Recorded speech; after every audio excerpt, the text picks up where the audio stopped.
For as long as I could remember, college was the centerpiece of my future, a promise that I'd escape the limitations of my small town upbringing and create a life that reflected my hard work and ambition. My parents had always encouraged me, going so far as to set up a dedicated college fund for me when I was just a kid. They'd proudly remind me of their sacrifices whenever I aced exams or earned academic awards, saying, "We believe in you. That's why we've saved for you." Those words kept me motivated, even through tough times when opportunities felt scarce and the path forward seemed uphill. Please subscribe to our channel and help us to reach 1,000 subscribers and also us. Tell from where are you watching this video. But that all changed the day. They decided my future wasn't worth as much as my brother Josh's wedding. It was a sunny Sunday afternoon. I had come over for lunch, expecting one of the usual family meals where Mom made her famous lasagna, and Dad shared updates about his gardening projects. Josh was there too, along with his fiancée Emily. They were busy chatting about their wedding plans, showing my parents mood boards filled with flowers, venues, and decorations that practically screamed extravagance. It was clear they weren't holding back in planning the event. No detail was too big or small for their perfect day. After lunch, my parents asked me to stay behind for a family conversation. Josh and Emily lingered while I grew curious about the serious tone in their voices. My dad started, clearing his throat. "Honey, we've been thinking about Josh's wedding and what it means for the family. It's a once-in-a-lifetime event, and we want to make sure it's something truly special." He paused, glancing at my mom for encouragement. That's when she dropped the bombshell. "To make this happen," she said hesitantly, "we've decided to use your college fund to help cover the costs." For a moment, I didn't register what she had said. The words sounded foreign, as though they had been spoken in another language. "My college fund?" I asked, my voice trembling slightly. "The money you promised me for my education? You're using it for a wedding?" Josh looked visibly uncomfortable but didn't speak. My parents, on the other hand, seemed oblivious to the crushing weight of their decision. "It's not just a wedding," my dad said almost defensively. "It's a celebration of family. Josh and Emily deserve the best, and we'll make sure you're taken care of for college later." Later? The fury building inside me couldn't be contained. "You're gambling my future on a single day," I said, my voice rising. "Do you even understand what you're taking from me?" My mom tried to placate me, reaching across the table. "Sweetheart, we've always supported you, haven't we? You're smart, resourceful, you'll figure out college, but Josh needs our help right now." That was when it hit me. This wasn't just a choice about money, it was about priorities. They were choosing Josh's moment over my lifelong aspirations, dismissing everything I had worked for and dreamed of. Without another word, I grabbed my bag and left, ignoring Josh's quiet attempt to apologize as I walked out the door. In the days that followed, I was consumed by a mix of anger and sadness. The betrayal cut deep, but I refused to let it defeat me. If my parents thought I'd quietly accept their decision, they were about to learn just how wrong they were. The days after my parents' betrayal felt like a fog of disbelief and anger, but amidst the chaos of my emotions, I found clarity. They might have dismissed my dreams and drained the college fund I had relied on, but they had underestimated my resilience. I wasn't going to sit quietly and let their decision define my future or my worth. I started by focusing on the resources I still had. If my parents were willing to throw away my chance at college for Josh's wedding, I was going to prove that I didn't need their support to succeed.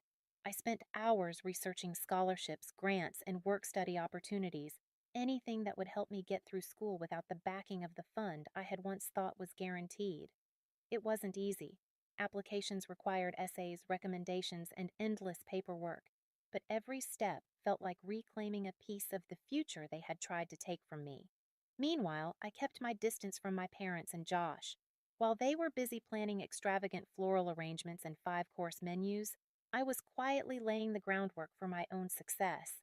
But as angry as I was, I couldn't shake the feeling that their betrayal wasn't just about money. It was about priorities. They had shown me exactly where I stood in their eyes, and that wound cut deeper than any financial setback. If they thought I would forgive and forget, they were sorely mistaken. The first major turning point came when I received a full ride scholarship to the school of my dreams. The moment I saw the acceptance letter, I felt a wave of relief and triumph. I had done it. I had secured my future without them, but I wasn't content to stop there. The second part of my plan was to show them the consequences of their actions, in a way they wouldn't be able to ignore. Josh's wedding day arrived, and while I had debated skipping it altogether, I ultimately decided to go. This wasn't out of any lingering loyalty or desire to celebrate. I wanted them to see me, standing tall despite their betrayal. As I stepped into the reception hall, dressed in my best, I felt a quiet confidence that hadn't been there in weeks. The event was as lavish as I'd expected. Crystal chandeliers sparkled above tables overflowing with elaborate centerpieces, and waiters dressed in tuxedos carried trays of champagne. My parents beamed with pride, basking in the glow of Josh and Emily's grand celebration. But as I watched them laugh and mingle, I couldn't ignore the bitter truth. Every detail of that wedding had been paid for with the future they had taken from me. When the time came for speeches, my parents took the microphone first, gushing about Josh and Emily's love and how proud they were to contribute to their perfect day. The applause was polite but not overwhelming. After all, everyone knew how over the top the whole affair was. Then it was my turn. I hadn't been asked to speak, but I wasn't about to let that stop me. Taking the microphone, I smiled, watching as my parents exchanged confused glances. "I just want to say a few words," I began, my voice calm but firm. "First, congratulations to Josh and Emily on their beautiful wedding. It truly is spectacular." The room was silent as I paused, letting the tension build. "I also want to thank my parents for their generosity," I continued, my tone sharpening slightly, "for showing me that even when people you trust let you down, you can rise above it, for reminding me that self-reliance and determination are far stronger than any college fund." I looked directly at them, watching their expressions shift from confusion to discomfort. "And speaking of determination," I said, "I'm thrilled to share that I've received a full-ride scholarship to my dream school.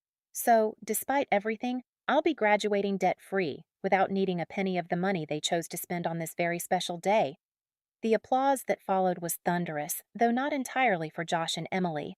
Guests murmured congratulations, some giving me knowing smiles, others shooting sideways glances at my parents. As I stepped away from the microphone, my heart pounding, I felt a sense of closure. The betrayal might have hurt, but I had turned it into a victory. My parents didn't confront me immediately. Instead, they avoided eye contact for the rest of the night, their discomfort obvious as they tried to navigate the fallout of my speech. But later, as the guests began to leave, my mom approached me, her expression strained. "Was that really necessary?" she asked quietly. "Yes," I replied simply, meeting her gaze. "Because you needed to know that your choices don't define me.